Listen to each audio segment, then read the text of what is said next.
2014 оны 3 дугаар сарын 28-ны өдрийн орон нутгийн цагаар 11 цагийн орчимд Новоалтайскотын 12 дугаар сургуулийн сурагч Лена Ксюша 2 гэрлүүгээ харахаар явжээ. Хаврын амралт эд дундаа орж байсан хэдий ч тэр баасан гарагт охид сургууль дээрээ давтлаг хичээл цуухаар очсон байв. 4-р ангийн охид хувийн байшингуудын дундуур гудамжаар хамтдаа алхасаар баг Черемшанка голын ойролцоох цоорхойд хүрч салах ёс гүйцэтгэцгээжээ.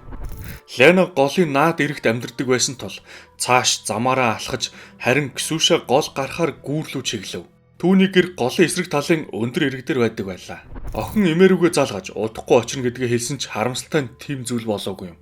Хэсэг хугацааны дараа Ксюшагийн аав Вячеслав Боков охиноо тосгоор толгод дээр гарч ирэв. Гэвч жимдэрч гүүрэн дээрч охин нь харагдсангүй.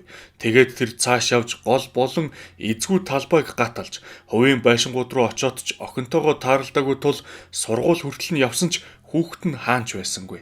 Замдаа тэрээр охин руугаа залгахыг оролдсон боловч утас нь холбогдохгүй байлаа. Энэ явдлаас хэдхэн цагийн дараа сургуу алга болсон сурагч охиныг хэдэн 10 сайн дурынхан хайж эхлэв. 10 настай Ксюша Боковаг хуршүүд нь болон сургууль дээр нь олон хүн мэддэг байсан гэжээ. Охин маш сониуч зантай, хичээлээсээ гадна төрөл бүрийн дугуйлан, хөгжмийн болон ням гарагийн сургуульд явдаг. Сургуулийнхаа соёл урлагийн арга хэмжээнд идэвхтэй оролцдог байв. Тухайлбал 2013 онд охин орон нутгийн бие судлаач гэх эрдэм шинжилгээ практикийн баг хуралд оролцож тэргүүн байр эзэлж байжээ. Амралтын үеэрч гэсэн Ксюша сургууль дээр очиж янз бүрийн нэмэлт үйл ажиллагаанд оролцох дуртай идэвхтэй охин байсан юм. Тэр өдөр охин хичээлийнхээ өдөр тутмын үүргэвчнийхээ оронд урт оосортой жижигхэн ягаан цүнхтэй явсан байна. Түүн дотор нь гар утас, гарын мөнгө, түлхүүр болон зарим нэг хувийн эд зүйлс нь багтсан байв. Охин эрсэнэн гуталтай хичээлдээ явсан хэдий ч солиг гутал авч яваагүй. 3 дугаар сарын сүүлчээр Новоалтайск бороотой шавар шавхаатай байлаа. Сургууль хүртэлх зам нь ойролцоогоор 1.5 км байсан бөгөөд Ксюша энэ замыг маш сайн мэддэг байв. Тэрээр бараг өдөр бүр энэ замаар явдаг байсан юм. Гагцхүү тэрл баасан гарагт яг энэ замын хэдэн зуун метрийн урттай хөнгүү хэсэг газарт Новоалтайскотын амьдралын хэм маягийг удаан хугацаагаар өөрчилсөн ямар нэгэн зүйл болсон юм. Ингээд охины утас холбогдохоо болох үед эцэг эх нь шууд л төгшүүр зарлав. Өдрийн 2 дугаар хагаст цагдаа нар айлуудаар явж байж болох гэрчүүдийг хайж байцаалт авчаа. Ксюшагийн явсан замыг минут тутмаар нь сэргээн тогтоохыг оролдов. 3 дугаар сарын 28-ны орой Новоалтайскт Лиза Алерт 90 хайх аврах багийн сайн дурынхан иржээ.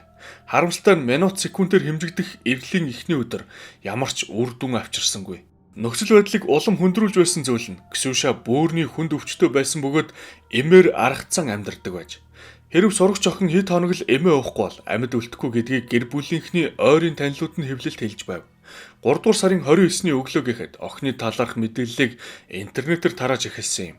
Үүнээс гадна сайн дурынхан Новоалтайск болон Барнаул хотын гудамжуудаар түүний зураг, мэдээлэл бүхий хуудсуудыг наасан байна. Мөн тэр өдөр хууль сахиулах байгууллагаас Оросын улбооны улсын эрүүгийн хуулийн 105 дугаар зүйл буюу хүн амны хэрэг гэсэн зүйл ангиар эрүүгийн хэрэг үүсгэсэнд Новоалтайскотын оршин суугчид энэ мэдээг түгшүүртэйгээр хүлээн авав. Хотод цуврал алуурчин тэнүүчилж байна ч гэсэн цуурхал тарж эхэлсэн юм. Гэвч мөрдөн байцах хорооны төлөөлөгчд иргэдийг тайвшруулж ийм ноцтой зүйл ангиар хэрэг үүсгэх нь эрен хайх ажиллагаанд байдаг л ердийн туршлага. Энэ нь охиныг хэн нэгэн хөнөөсөн гэсэн үг биш гэдгийг олон нийтэд тайлбарлажээ. Таамаглалуудын хувьд албан ёсоор 3 хувилбар дэвшүүлж байсан нь нэгт золгүй явдал, хоёрт хүн хулгайлах хэрэг, эсвэл онц ноцтой гэмт хэрэг үйлдэгдсэн байх гэж байлаа. Ингээд эрлийн ажил эхэлж хэдэн зуун хүн амралтгүйгээр гэр хороолол, орон сууц болон хаягдсан байшингууд, дээвэр, хонгил, эзгүй талбай, жалга, ойн зурвас, замын хөвөгт самнаж байв. Голын голдролын метр бүрийг шалгаж, охины зурагтай эрлийн хууц хэвлэн нааж багш нар болон Боковын гэр бүлийн хөршүүдээс ч асууж тодруулж байв. Баг Черемшанка голын сав газар болон ойр орчмыг агаараас дрон ашиглан шалгажээ. Мөн 3 дугаар сарын 28-ны өдөр 12 дугаар сургууль болон алга болсон газрын ойролцоох гудамжаар явсан жолооч нараас автомашины камерын бичлэг буюу хар хайрцагны бичлэгээ өгөхийг цагдаагийн байгууллагаас хүссэн байна. Энэ нь алтан хязгаардах хамгийн өргөн цар хүрээтэй эрен хайх ажиллагаануудын нэг байв. 3 дугаар сарын 31-нд эрен хайх баг болон хууль хяналтын байгууллагын туслахаар тусгай хүчний 20 алба хаагчид Новоалтайск хотод иржээ. Мөн тэр өдрийн орой буюу Ксюшаг алга болсноос хойш 3 дахь хоног дээр анхны сэжвэр олдов. Черемшенко голын гүүрнээс урсгал дагуу ойролцоогоор 100 метрийн зайд цагдаагийн ажилтан уснаас охины ягаан цүнхийг гарган ирлээ. Энэ талаар охины ээж ийхүү хэвлэлд ярьсан байна. Уснаас цүнхийг гаргаж ирэхэд би үнэхээр түүних гэдэгт итгээгүй. Дараа нь мэдээж Ксюшагийн гар утас, цүнх мөн болох нь тодорхой болсон. Тэднийг уснаас гаргаж ирэхэд ах нь тэнд байсан бөгөөд эд зүйлсийг таньж бие нь муутсан. Хамаатнууд маань надад юу ч харуулахыг хүсээгүй. Магадгүй айж байсан байх хэмээн ээж Наталья Бокованд дурсан ярьжээ. Энэхүү олдвор нь тэр даруй шин цуурхлууд дэгдэв. Зарим нь охин усанд унаж живсэн гэж үзэх болсон бөгөөд баг Черемшенко голоос олдсон жижиг цүнх өвгний нотлохоо гэж байв. Харин бусад хүмүүс цүнхний дотор талын доторлогоо болон гар утас нь бараг нороогүй байсан нь цүнхийг хэн нэгэн санаатаагаар саяхан ус руу хайсан гэдэгт итгэлтэй байлаа. Мөнгө утас гэд бүгд хуурай байсан. Бид дараа нь утсыг асуудалгүй асааж чадсан. Хэрв утас үнэхээр 3-4 хоног усанд байсан бол ажиллахгүй шүү дээ. Доторх бүх хэд ангиуд нь чиг авч эвдрэх байсан гэж энэ талаар Лиза Алерт эрен хайх багийн сайн дурын ажилтан Мария Илунина орон нутгийн сэтгүүлчдтэй хуваалцжээ. Аврагчид охины цогцыг дөөрөөлгөж туршилт хийсэн. Ксениагийн жинтэй тэнцвүүд савнууд авч хувцаар ороож гол руу шидсэн. Тэрхүү хиймэл манекен живээгүй. Тиймээс усанд живсэн гэх асуудал одоо хүртэл нээлттэй хэвээр байгаа. Мөн туршилтын үеэр онцгой байдлын ажилтнууд цогцос 1 цагийн дотор 4 км урсдаг гэж тооцоолсон. Тиймээс хэрв живсэн бол цогцыг нь урсгал аваад явсан байж магадгүй. Энэ нь цогцос хөвж гарч ирсэн тохиолдолд шүү дээ. Энэ гол урсаар тосгоны дундуур явж өнгөрдөг тул хөвж буй охиныг оршин суугчид харахал байсан хэмээн хайлт хийж байсан хүмүүсийн нэг нь ярьжээ. Ингээд цаашдын эрлийг голоор болон голын ойр орчмоор төвлөрүүлв. Хууль сахиулагчдын шаардлагаар хаврын шар усны үерийн үеэр усны төвшнийг багажуулав бариулахын тулд Навалтай Скотын захиргаа баг Черемшенко голын ус хаялгын хаалтуудыг хаажээ. Мөн голын урсгал дагуу усан доогуур урсаж буй том битүүдийг тогтоон барих зорилттой тор суурилсан бөгөөд үүнийг цаг тутам шалгаж байв. Тэр үед эргийн ойролцоо мөстэй хэвээр байсан. Охин ус маш хүйтэн байгааг мэдэж байсан шүү дээ. Мөн гүүр хуурай байсан тул халтарч унах бараг л боломжгүй. Гэхдээ голын ёроол шаварлаг, ихц, гуу, жалга, нүх ихтэй тул хэрв охин ус руу унсан гэж таамаглавал шаварт шигдсэн байх бүрэн боломжтой гэж нутгийн иргэд таамаглаж байв. Мөрдөн байцаагчид Ксюша Боковагийн хувь заяаг тогтоож болох бусад мэдээллүүдийг шалгаж байлаа. Барнаул болон Новосибирскээс төстэй охиныг харсан гэх дуудлагууд, с сэжигтэй хүмүүсийн талаарх мэдээллүүд, тэр байтугай сурагч охин найдвартай гарт байгаа, түүний бүх зүйл сайн байгаа гэж батлах интернет дэх лоовэрчдийн сэтгэлдлүүдийг хүртэл шалгав. Нэг эмэгтэй бүр Ксения яг одоо тэдний гэрт галт тогоонд нь цай уугаад сууж байна гэж бичжээ. Мэдээж хэрэг түүний гэрт нь хинч байгаагүй бөгөөд харин сэтгэл битсэн эмэгтэй сэтгцийн эмчийн хяналтанд байдаг болгон тогтоогдсон юм. 4-р сарын 2-нд Лиза Алерт багийн сайн дурынхан тухайн газар нутагт хийх хайлтаа зогсоож онцгой тохиолдолд бэлэн байх жижиг бүлэг үлдээжээ. Эрен хайх баг шинэ мэдээлэл хүлээх, мөн бусад бүс нутгуудад мэдээлэл түгээх горимдоо шилжив. 4-р сарын 3-нд мөрдөн байцах хорооноос Ксения Боковаг албан ёсоор холбооны хэмжээнд эрен сурвалжлах шийдвэр гаргалаа. Мөн өдөр гол судалж байсан хайгуулчид мэрэгчлэтнүүд баг Черемшенко гол их Черемшенко гэх илүү том голтой нийлэх цутгал хэсэг төрж очсон байна. Голын ёроолыг судлахдаа живсэн биетийг илрүүлэх зорилттой тусгай багаж хүртэл ашиглаж байсан юм. Ийхүү хайлт Барнаул руу шилжив. Засаг дарга хотын олон давхар байшингуудын дээвэр, хонглыг шалгахыг үүрэг болгож сайн дурынхан улам олон эрлийн хуудсыг хотоор наажээ. Новоалтайск руу орох М52 холбооны хурдны зам дээрх сурчлагын самбарт сайн дурынхны дэмжлэгтэйгээр Ксениагийн зураг, түүний алга болсон нөхцөл байдлын тухай мэдээлэл бүхий баннер байршуулсан юм.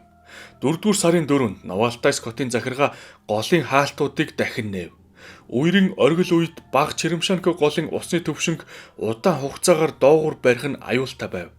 Гэсэн хэдий ч шумбагчид болон аврагчид баг Черемшенко гол дээр 4-р сарын 6-ныг хүртэл ажилласан байдаг. Гэвч энэ бүх ажил үр дүнд хүрээгүй. Охиныг олоогүй бөгөөд шинэ нөхцөл байдал үүсэх хүртэл эрлийг төр зогсоох шийдвэр гаргалаа. Эрен хайх ажиллагааны явцад цагдаа нарт нэг с сэжигтэн байсан бөгөөд энэ талаар одоо ярьцгаая.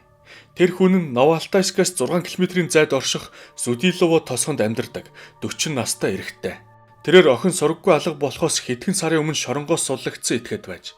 Энэ нэр нэгэн бүсгүйг хүчирхийлэхийг завдсан хэрэгээр шийтгүүлж шоронд ялаа идлээд гарч ирсэн хүн юм. 2008 оны намар тэр бүжгэн дээр нэгэн залуу бүсгүүтэй танилцж түүнийг клубээс дагуулж гарчээ. Ийхүү шин танилуд охин сургаггүй болдог баг Черемшанка голын ойролцоо эрцгээсэн байна. Хожим Ксения Боковагийн алга болсон яг тэр гүүрэн дээр энэ хэрэг гарсан байж болзошгүй гэж орон нутгийн хэвлэл мэдээллийн хэрэгслүүд дурддаг. Тэр л гүүрэн дээр хүчирхийлэгч итгээд бүсгүүрүү дайрчээ. Бүсгүй гэмт хэрэгтнээс өөрт нь хүрэхгүй байхыг гуйж, өөрт байгаа бүх мөнгө үнэт зүйлээ өгнө гэж хүртэл амласан байна. Гэвч гэмт итгээд түүний үгийг сонссонгүй. Хохирогчийг дуугүй байлгахын тулд хутгаар сүрдүүлсэн нь хожим тодорхойлсон юм. Гэмт итгээд бүсгүйг бут руу чирсэн боловч замдаа өөрөө бүдэрч унжээ. Тэр үед нь бүсгүй нөгөө эрийн гараас мултарч ус руу өсөрч амтсан байна. Гэмт итгээд түүнийг эрэг дагуу хайж байх хооронд бүсгүй усан дотор ойролцоогоор хагас цаг орчим нуугдсан байж. Дараа нь хохирогч норж даарсан чигээр орон нутгийн сүрээгийн эмнэлэгт хүрч ажилтнуудаас нь цагдаа дуудаж өгөхийг гуйсан юм. Удалгүй тэр эрийг баривчилж 20 анги руу илгээв. Энэ хэрэг нийтэд хүрэх үед Зүдилова тосхны оршин суугчид илүү нарийн мөрдлөг байцаалт явуулбал түүний өөр олон хохирогч олдох байсан гэдэгт итгэлтэй байлаа. Хүчирхийллийн энэ хэрэг түүний анхны холбогдсон хэрэг нь биш бөгөөд аль тэртэх 90-ад оны сүүлээр нутгийн нэгэн гэр бүл 18 настай охиных нь үхэлд түүнийг буруутгаж байжээ. 18 настай охин оройн цагаар Барнаулийн машин механизмын үйлдвэрээс ажиллаад хараад сүүлийн цахилгаан галт тэргээр гэрлүүгөө буцаж явсан байна. Гэвч охин гэртээ тэр орой ирээгүй юм. Удалгүй түүний цогцыг гэрээс нь хэдхэн 10 метрийн зайнаас олсон байна. Дашрам дуртахад энэ хэргийн хүрээнд тухайн эрийн гэрт нэгжлэг хийх үеэр талигачийн цусны бүлэгтээ тохирох цусны толб бүхий цамц олдсон гэжээ. Гэвч сэжигтний хамаатан тухайн үед гараа зүсээд санамсаргүйгээр цусны мөрөө сэжигтний цамцан дээр үлдээсэн гэж мэдүүлээд энэ хэрэг зүгээр өнгөрсөн юм. Үүгээр ч зогсохгүй. Энэ хүчирхийлэгчээр 18-тай охины хэрэгт сэжиглэхтээс өмнө нь шуудангийн ажилтан эмэгтэйг хүчирхийлсэн гэх мэдээлэл тосгоныхны дунд явдаг байлаа. Тухайн үед тэр эмэгтэй цагдаагийн газарт гомдол гаргасан боловч царай муутагаас нь болоод тентхийнхэн түүнийг шоолоод өнгөрчээ. Ингээд энэ мэдээлэлээр ямар ч хэрэг үүсээгүй өнгөрсөн байна. Энэ нэртэй холбоотой бас нэг цуу яриа байгаа нь хамаатнууд нь өөр нэг хохирогч эмэгтэйд үнэтэй хөргөгчөөр аргалж гомдол гаргуулалгүй өнгөрсөн гэх бөгөөд харин шоронгоос гарсныхаа дараа тэр хүн дахин шүүгдэгчдийн ширээнд суухгүй тулд дараагийн нэг хохирогч эмэгтэйтэйгээ гэрэлсэн ч гэжээ. Тэгэхээр тэр хавьда зартаа хүчирхийлэгч итгээд яг шоронгоос гараад жилж болоогүй байх хугацаанд охин алга болсон нь түүнийг шалгах шалтгаан болсон нь ойлгомжтой. Цагдаа нар хүчирхийлэгч эрийг шалгаж байх хооронд бас нэгэн мэдээлэл гарсан юм. Сурагч охин алга болохын яг өмнөхөн өөр нэгэн с ิจ гтэй эрэгтэйтэй таарсан Белоярск тосгоны нэгэн эмэгтэй түүх хүмүүст улам их айц төрүүлв. Түүний хэлсэн үгийг бүс нутгийн аргументи факти сонинд нийтэлжээ. Пүрэв гаригийн орой алга болсон охины хамгийн сүүлд холбоо барьсан тэр газрын яг хажууд үл таних эрэгтэй над руу дайрсан. Тэр эхлээд Chevrolet Niva машинтай над дээр ирээд ойролцоо байшин худалдаж авсан гэд гэрт нь зочилж очихыг урьсан юм. Би мэдээж танихгүй эрийн урилгаас татгалзахад тэр хүн хүч хэрэглэж эхэлсэн ч би азар машинд нь суулгүй молторч зүгтаа чадсан. Харин маргааш нь тэр хавьяас нэг охин алга болсон гэдгийг би мэдээгээр мэдсэн гэжээ. Хэдий ийм мэдээлүүд гарсан ч 4-р сар болон 5-р сарын эхний хагас ямар ч мэдээлэлгүй өнгөрөв. Энэ хооронд хотоор цуурхал таамаглууд араасаа гарсаар байлаа. Эцэг эхчүүд хүүхдтэй ганцаарныг нь гудамжаар явуулахаас айж олон хүмүүс хүүхдүүдэд сургуульд нь хүргэж өгч хичээл тарсныхын дараа тосож авдаг болов. 5-р сарын 3 дахь 7 хоногт хууль сахиулагчид гол дахь эрлийг дахин эхлүүлсэн юм. Хаврын шар ус татарсан тул 3-р сард усанд автсан байсан газрууд болон голын голдролыг дахин шалгах боломжтой болжээ. Баг Черемшанка төдийгүй их Черемшанка голын сав газрыг ойролцоогоор 7 хоногийн турш онцгой байдлын ажилтнууд, мөрдөн байцаагчид болон Первомайск дүүргийн цагдаагийн бүрэлдэхүүн шалгав. Ус урсах хаалтуудыг дахин хаасан тул зарим газрын усны төвшин өвдөг татгаар л үлдсэн байлаа. Гэвч цогцосч тэр, хувцасч тэр өөр ямар ч сэжвэр олдсонгүй. Хууль сахиулагчид алга болсон 3 таамаглалын дагуу өргөжлүүлэн ажилласаар байв. Утсаар ирсэн мэдээллүүдийг шалгаж, өмнө нь ял шийтгэл эдэлж байсан болон сэтгцийн эмнэлгийн хяналтанд байдаг хүмүүстэй уулзаж, байцаалт авч байсан юм. Өмнө дурдсан Зүдилова тосгоны нөгөөх алдарт хүчирхийлэгчийг байцааж шалгасан ч түүнийг охины хэрэгтэй холбоотой гэх ямар ч нотлох баримт олдсонгүй. Ксения Боковаг олох хүртэл 90 хайх ажиллагаа үргэлжлэх болно гэж тухайн үеийн Алтан хязгаардах Оросын холбооны улсын дотоод хэргийн яамны олон нийтэд харилцах хэлтсийн дарга Светлана Липунова мэдэгдэж байв. 8 дугаар сарын ихэр охины эцэг эх болох Наталья болон Вячеслав Боков нар мөрдөн байцах хорооноос эрлийн явцын талаар шин тайлан өгөхгүй байгааг олон нийтэд хуваалцлаа. Мөн Наталья өөрийн цахим хуудсанда Ксюшаг хайх ажилд оролцсон бүх хүмүүст хандан уриалга нийтэлжээ. Эмэгтэд тусалсан хүн бүрт талархал илэрхийлээд дараа нь 3-4 дугаар сард охиных нь эрен хайх ажиллагаа бодит байдал дээр хэрхэн явагдсан талаар бичсэн байна. Хамгийн ихэнд охин алга болсон гэхэд цагдаа нар тэнэж байгаад л хүрээд ирэндээ гэсэн хариулт хэлээд эрлийг шууд эхлүүлээгүй. Ксюша бол томоотой дуулууртай өмнө нь зөвшөөрлгүй хаашаач явж байгаагүй охин гэдгийг мэдсэний дараа л ер нь бол 3 дахь хоногоос нь л илүү идэвхтэй мөрдөн байцаалт эхэлсэн. Өөрөөр хэлбэл хамгийн үнэт эхний хэдэн цагийг тэд алдсан гэсэн үг. Хэвлэл мэдээллийн хэрэгслэр хотын иргэдэд хандан энэ хэргийн талаар ямар нэгэн мэдээлэл байвал мэдээллийг хүссэн уриалга нийтлэгдсэн. Гэвч бодит байдал дээр иргэд цагдаа тандахад мэдээллийг нь хүлээж ерөөсөө аваагүй. Би энэ бүх хугацаанд өөрөөр хэлбэл 4 сарын турш мөрдөн байцаалтын үр дүнгийн талаар бараг ямар ч мэдээлэлгүй байна. Энэ зорилгоор Новоалтайскийн цагдаагийн хэлтс рүү уцтаж Бокова гэж овгоо хэлэхэд бас л нөгөө Бокова бүр залхааж гүйцлээ гэж цаанаа ярихыг нь сонссон. Эхний өдрүүдэд эрлийг албан ёсоор зохицуулаагүй, ойролцоох айлуудад зохих ёсоор орж шалгаагүй, нэгжлэг хийх зөвшөөрлгүй тул олон хүн цагдаа болон сайн дурынхныг гэр хашаандаа оруулаагүй. Цагдаа нар ихэнх тохиолдолд зөвхөн асууж тодруулах, аж ахуйн барилгуудыг бэлгэдлийн чанартай шалгах ажиллаар л хязгаарлагдсан. Ихэнх байшингууд шалгагдаагүй үлдсэн. Хотын иргэдээс Москва руу өргөдөл илгээсний дараа л нэгэн эрлийн 21 дахь өдөрт морьт болон явган цагдаа нарыг оролцуулсан. Зам дээр автотээврийн хэрэгслийг шалгах, нутгийн иргэдээс байцаалт авах зэрэг өргөн цар хүрээтэй эрен хайх ажиллагааг өрнүүлсэн. Тэдний ингэж цагаа олсон хэлбэртсэн хайлт нь юу ч тодруулаагүй. Яагаад ийм хайхрамжгүй хандна вэ? Эрлийн явцад гэмт хэрэгтнүүдийг хаацалж байна уу гэсэн бодол төрүүлэх олон мөчүүд гарч байсан. Хэрв би эндүрч байвал бурхан намайг өршөөг гэжээ. Хэдийгээр Ксения Боковагийн хэрэг Алтан хязгаарын дотоод хэргийн ерөнхий газрын дарга болон амбан захирагчийн хяналтанд байсан ч мөрдөн байцаалтын явц сурагч охины ар гэрийнхэнд хангалтгүй санагдаж байв.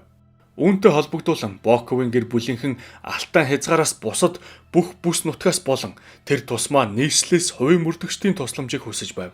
Зарим их сурвалжийн мэдээлснээр цагдаа нар хэргийн материалыг гаргаж өгөхгүй байна гэсэн шалтгаанаар тэдний хандсан хувийн мөрдөх товчоонууд үйлчилгээ үзүүлэхээс татгалцсан гэдгийг эхнэр нөхөр хоёр дурдсан байдаг. Үе үе Лиза Алертийн сайн дурынхан тухайн газар нутагт хайлт хийсээр л байлаа.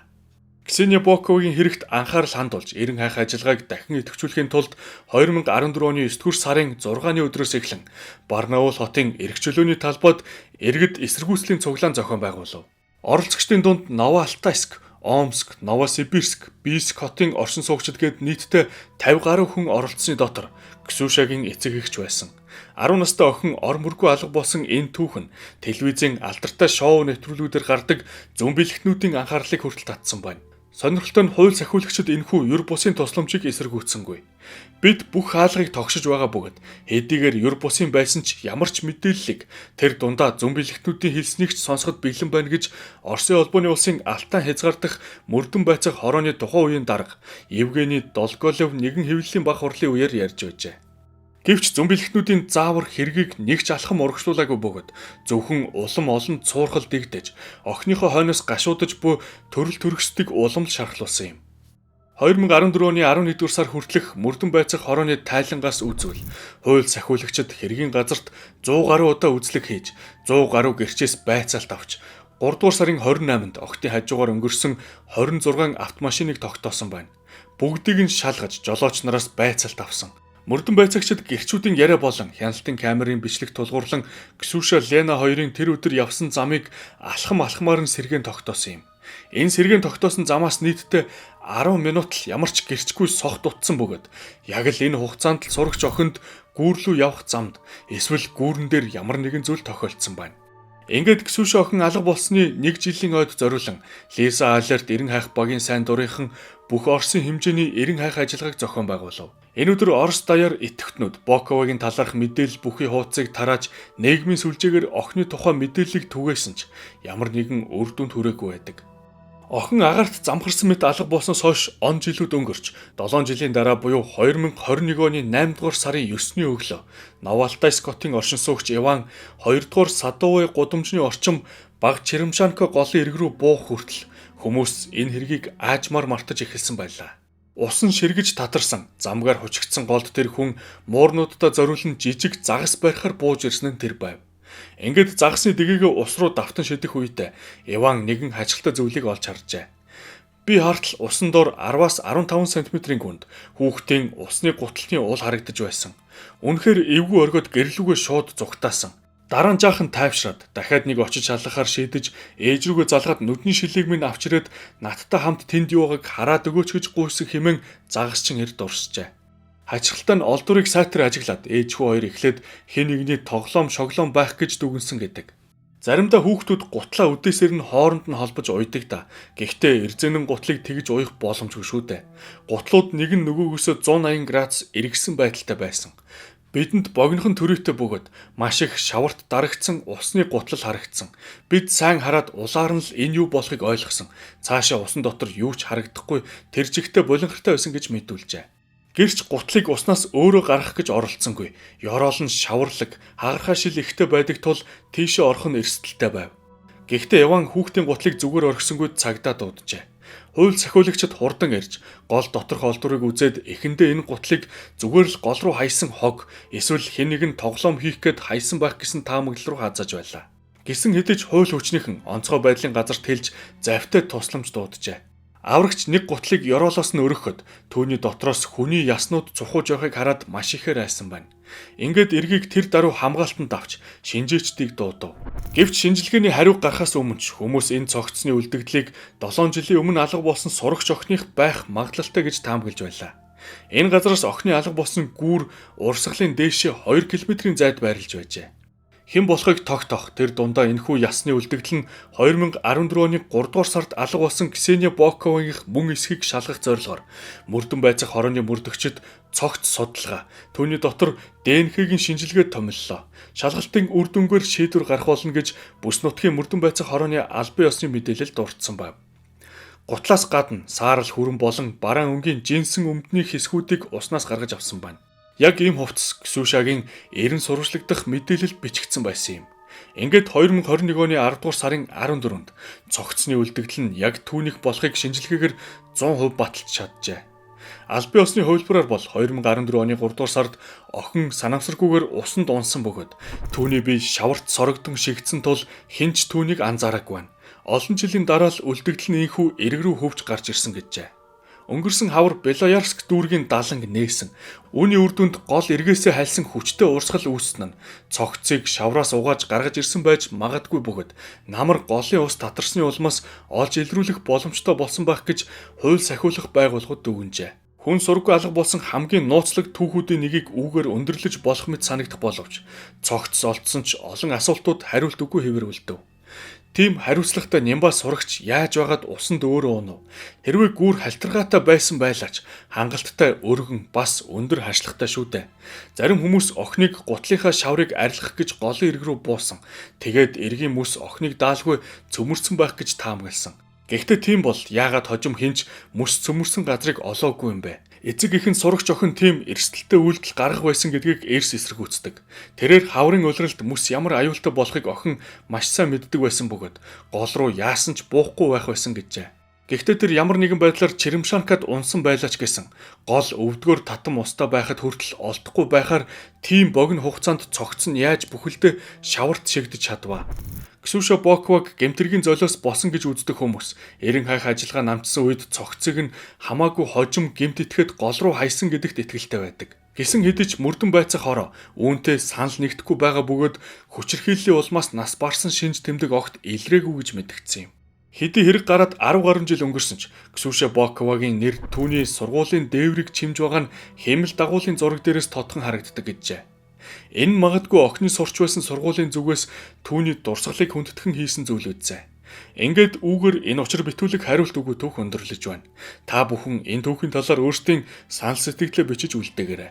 Баяр таа.